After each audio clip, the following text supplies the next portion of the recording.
Well, Mingle clearly studied those failures Yeah. because SmartSync operates primarily as a heavily fortified privacy shield. That's the best way to describe it. Let's look at the actual user experience of attending an event.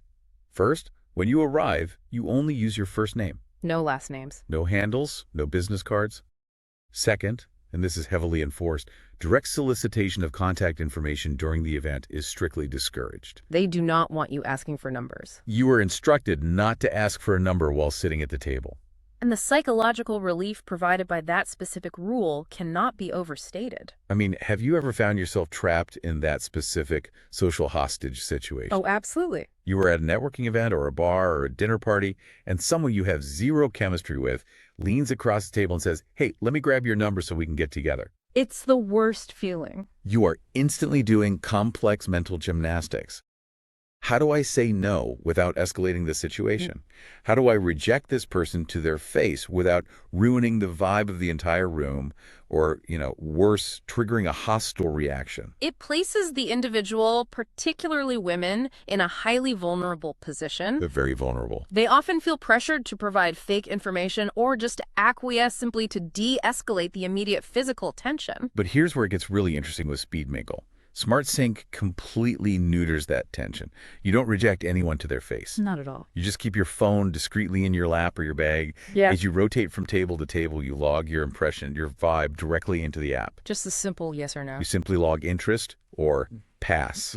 And the platform only unlocks a secure chat protocol after the event concludes, and only if the logged interest is mutual. They have taken the double opt-in mechanism, which is arguably the sole redeeming feature of modern swipe apps, where communication is gated behind mutual consent, and seamlessly layered it over a physical environment. It's so smart. By removing the threat of real-time face-to-face rejection, you lower the defensive posture of every single person in the room.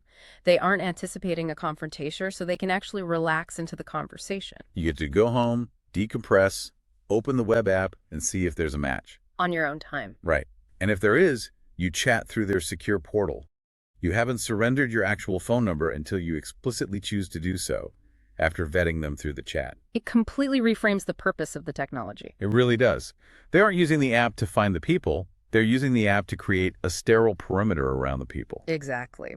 The technology is deployed strictly to manage the administrative and anxiety-inducing aspects of courtship, leaving the human beings free to just focus on the nuance of interaction.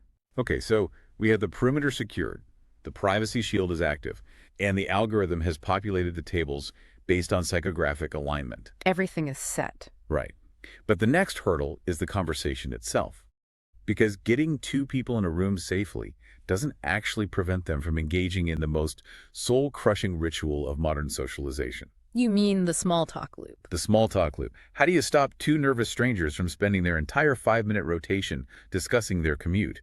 Or answering the dreaded, "So what do you do for work?" Small talk is just a societal defense mechanism. That's a good way to put it. It is predictable, it is safe, and it yields absolutely zero actionable data about a person's character, their humor, or their emotional intelligence.